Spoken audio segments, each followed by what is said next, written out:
সকলের জন্য শুভকামনা। সাতক্ষীরার উন্নয়নের ধারাবাহিক আলোচনায় আজকে আমরা সাতক্ষীরা রেল লাইনের প্রয়োজনীয়তা নিয়ে কথা বলবো। সাতক্ষীরা ভৌগোলিকভাবে বাংলাদেশের দক্ষিণ পশ্চিম উপকূলীয় সাগর কূলে একদম অবস্থান, ফলে এই জেলার উপর দিয়ে অন্য জেলায় যাওয়ার কোনো সুযোগ নেই, বরঞ্চ সকল দেশের বিভিন্ন এলাকায় যাত্রা এই অঞ্চল থেকে শুরু করা হয়। ফলে জাতীয়ভাবে যে উন্নয়নের যে সড়ক পথের উন্নয়ন বা যে যোগাযোগ ব্যবস্থার যে উন্নয়ন, সেটি থেকে সর্বক্ষেত্রে সাতক্ষীরা বিচ্ছিন্ন থাকে। সে কারণে সাতক্ষীরাকে উন্নয়ন মূল কার্যক্রম ধারার সাথে যোগাযোগ ব্যবস্থার কার্যক্রমের সাথে যুক্ত করতে হলে অবশ্যই সাতক্ষীরা একদম মুন্সিগঞ্জ অঞ্চল থেকে সংযোগ তৈরি করতে হবে। ভৌগোলিক কারণে সাতক্ষীরা উন্নয়নের যোগাযোগের ক্ষেত্রে তিনটি পথ প্রধানত ব্যবহার করা হয়ে থাকে। সাতক্ষীরার উন্নয়নের জন্য সবচেয়ে গুরুত্বপূর্ণ ছিল নৌপথ। একসময় সাতক্ষীরার সকল যোগাযোগ, সকল উন্নয়ন, ব্যবসা বাণিজ্য নৌপথে চলত। বর্তমানে সরকারি পরিকল্পনার অভাব, নদীর নাব্যতা হ্রাস, উপকূলীয় বাঁধ, নানান কারণে নদীর প্রবাহ, নদীর যে গভীরতা সেগুলো কমে যাওয়ার কারণে নৌপথ আজ বন্ধ হওয়ার উপক্রম, প্রায় বন্ধ হয়ে গেছে। সড়ক পথটি এখন প্রধান। সড়ক পথের যোগাযোগটা আসলে অত্যন্ত ব্যয়বহুল এবং ঝুঁকিযুক্ত। এলাকার উন্নয়নের জন্য এলাকার পণ্য দেশের অন্য প্রান্তে প্রেরণ, অন্য প্রান্তে থেকে পণ্য সাতক্ষীরার একেবারে প্রত্যন্ত অঞ্চল, উপকূলীয় অঞ্চলে নিয়ে যাওয়ার জন্য যে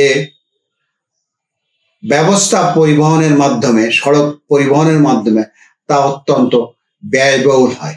এ সকল বিবেচনায় সাতক্ষীরার উন্নয়নকে দেশের দক্ষিণ পশ্চিম উপকূলীয় অঞ্চলের সাতক্ষীরা সহ উপকূলের আরো কয়েকটি উপজেলা, শ্যামনগর, কয়রা, কালীগঞ্জ, দেবাটা, আশাশুনি, এই অঞ্চলগুলোর যোগাযোগের জন্য 1958 সালে যখন সাতক্ষীরা ভেটকালী সড়ক নির্মাণ করা হয়, তখন এই সড়কের সাথে পরিকল্পনার মধ্যে রেল লাইনের বিষয়টি রাখা হয় এবং তৎকালীন সময়ে রেল লাইনের প্রয়োজনীয়তার উপরেও সমীক্ষা করা হয় এবং এটা কিভাবে বাস্তবায়িত করা যায় তার পরিকল্পনা গ্রহণ করা হয়। কিন্তু পরবর্তীতে রাজনৈতিক সংকট, মুক্তিযুদ্ধ, এই পাকিস্তানের শেষ পর্যায়ের কার্যক্রমটি আসলে থমকে যায়। স্বাধীনতার পরে এটি আসলে আলোচনায় তেমন ভাবে প্রথম দিকে আসে নাই।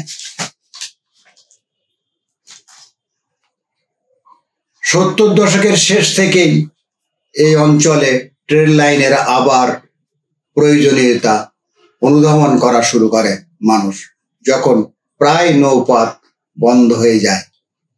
এই অবস্থায় এলাকার মানুষের পক্ষ থেকে, নাগরিক সমাজের পক্ষ থেকে বিভিন্ন জায়গায় সমাবেশে, সুধী মত বিনিময়ে এবং বিভিন্নভাবে এইটাকে সামনে আনার চেষ্টা করা হয়।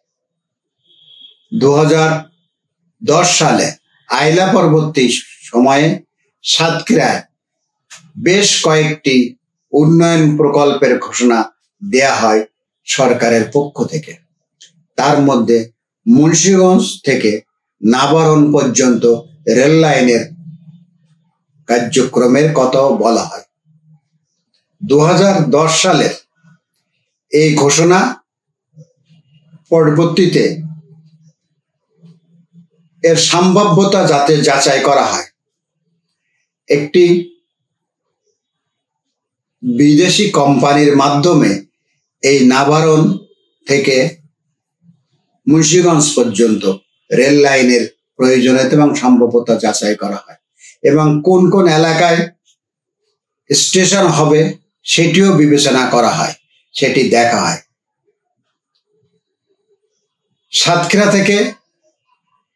সাতক্ষীরার উপর দিয়ে নাবারণ থেকে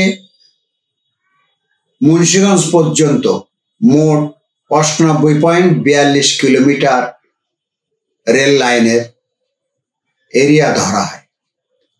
এই প্রসঙ্গে উল্লেখ্য যে যেহেতু যশোর থেকে বেনাপোল পর্যন্ত নাভারণের উপর দিয়ে রেল লাইন নিয়মিত চলাচল করে এবং নাভারণে রেল লাইন পাতা আছে, সে কারণ নাভারণ থেকে আরেকটি স্টেশন করে সেখান থেকে সাতক্ষীরায় রেল লাইন নিয়ে আসা অনেক সহজ। যেহেতু জমিটা আগে থেকে বরাদ্দ ছিল, সেহেতু রেল লাইনটা নিয়ে আসা দরকার ছিল। বিগত সরকারের আমলে সম্ভবত যাচাই এবং যাচাইয়ের পরে পরবর্তী বছর এটিকে একটি অনুমোদন করা হয়। অবশ্য বাজেট বরাদ্দ করা হয় না, দাতা সংস্থার অনুদানের পরিপ্রেক্ষিতে এখানে কার্যক্রম হবে। পরবর্তীতে এটি একেবারে পুরোপুরি আলোচনার বাইরে চলে গেছে। এখন আবার বাস্তবতার প্রয়োজনে রেল লাইনের প্রয়োজনটা সাতক্ষীরা মানুষের প্রয়োজন হিসেবে দেখা দিয়েছে। সাতক্ষীরা থেকে সুন্দরবন দেশের সর্ববৃহৎ ম্যানগ্রোভ এবং বর্তমানে পর্যটনের জন্য সড়ক পথে পর্যটনের একমাত্র জায়গা হলো সাতক্ষীরা অঞ্চলের সুন্দরবন।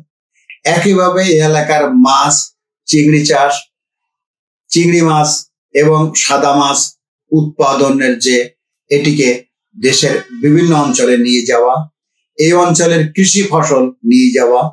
আমরা জানি এই সাতক্ষীরা অঞ্চল থেকে গজ, ব্যান্ডেজ সারা বাংলাদেশে যেটি ব্যবহৃত হাসপাতালগুলো, সেটির প্রধান উৎপাদন কেন্দ্র সাতক্ষীরা নলতা, এটাকেও পরিবহনের জন্য করা। একইভাবে সাতক্ষীরার আম, সাতক্ষীরা থেকে অন্য ফসলাদি দেশের বিভিন্ন অঞ্চলে নিয়ে যাওয়া। একইভাবে দেশের অঞ্চল থেকে বিভিন্ন অঞ্চল থেকে এই এলাকায় পণ্য নিয়ে আসার যে মাধ্যম, সেক্ষেত্রে রেল লাইনের প্রয়োজনীয়তা খুব অনুধাবন হয়। মানুষের যোগাযোগের জন্য সড়ক পথে নানান কারণে সড়ক পথের যোগাযোগ প্রায় বিচ্ছিন্ন হয়ে যায়। এক্ষেত্রে সড়ক পরিবহনটা প্রায় পুরোপুরি বেসরকারি মালিকানাধীন। ফলে নাগরিকদের প্রয়োজনীয়তার চেয়ে এখানে ব্যবসায়িক মুনাফা, ব্যবসায়িক লাভটাকে অগ্রাধিকার দেয়া হয়ে থাকে। পক্ষান্তরে রাষ্ট্রের পরে জনস্বার্থে রেল লাইন চলাচল করে বলে রেল লাইনের স্বাভাবিকতা থাকে এবং সেটি মানুষের জন্য উপকারে আসে। সে কারণে সাতক্ষীরাবাসীর একেবারে একটি প্রাণের দাবি যে রেল লাইনের সাতক্ষীরার উপর দিয়ে একদম নাভারণ থেকে মুন্সিগঞ্জ রেল লাইনটা অনতি বিলম্বে শুরু করা দরকার।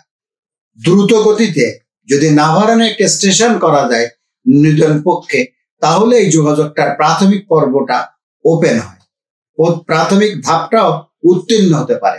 তো সেই কারণে নাভারণের স্টেশনটা হলো প্রথম দরকার, তারপরে রেল লাইনের কার্যক্রমটিকে এগিয়ে নেওয়া দরকার। আমরা সাতক্ষীরার মানুষ, সুন্দরবন অঞ্চলের মানুষ, একেবারে উপকূলের সাতক্ষীরার বাইরে কয়রা উপজেলা, শ্যামনগর উপজেলা, আশাশুনি উপজেলা, দেবাটা উপজেলা, কালীগঞ্জ উপজেলা এবং সাতক্ষীরা সদর, কলরা, তালা, এই অঞ্চলটার দেশের উৎপাদিত একটি বড় অংশ এই অঞ্চলে উৎপাদিত হয়। এখানের সবজি, এখানের অন্যান্য ফসল, মৎস্য, ইভেন পোল্ট্রি, এই এলাকায় ব্যাপকভাবে উৎপাদনের সাথে অনেক মানুষ যুক্ত, কিন্তু প্রপার বাজার ব্যবস্থার সাথে সরাসরি যুক্ত না পারার কারণে ক্ষতির সম্মুখীন হয়। এই সকল বিবেচনায় এলাকায় রেল লাইনটা হওয়া খুব জরুরি এবং সেই জরুরি দাবিটাকে আবারও জোরে সোরে উচ্চারণ করে আমরা সাতক্ষীরার নাগরিকদের সাথে মিলিয়ে বলতে চাই, অনতিবিলম্বে নাভারণ থেকে মুন্সিগঞ্জ পর্যন্ত রেল লাইন চালু করা হোক। ধন্যবাদ।